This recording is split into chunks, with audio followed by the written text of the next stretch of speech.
Nagsimula na ang 2024 bar examinations na isinagawa sa ilang local testing centers sa bansa. Habang arestado naman sa Valenzuela City ang isang lalaki na naharap sa kasong pagpatay. Nagbabalik si Gap Villegas.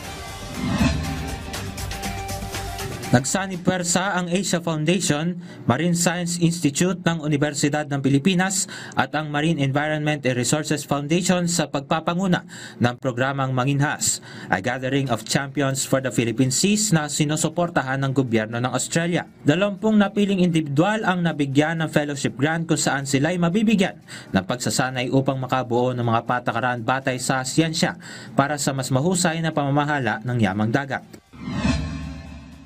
Mariing pinabulaanan ng PhilHealth ang pahayag ng isang grupo kaugnay ng umano'y pag-aalis ng Department of Budget and Management ng PhilHealth coverage sa 30 milyong miyembro ng mga 4-piece beneficiaries, senior citizens at PWD. Paglilinaw ng PhilHealth, lahat ng mga Pilipino ay otomatikong miyembro ng National Health Insurance Program sa ilalim na ng Universal Healthcare Act of 2019.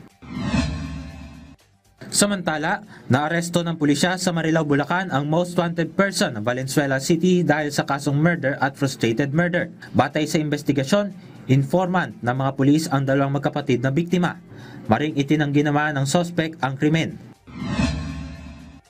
Aabot sa 10,483 na mga bar applicants ang sumipot sa unang araw ng bar exams ngayong taon na isinagawa sa ilang local testing centers sa buong bansa. Ayon kay Supreme Court Associate Justice Mario Lopez, aabot sa 12,246 ang mga nag-apply para kumuha ng bar exam ngayong taon. Sa September 11 naman susunod na gagawin ang ikalawang bahagi ng bar exam at sa September 15 naman ang huling araw ng bar exam.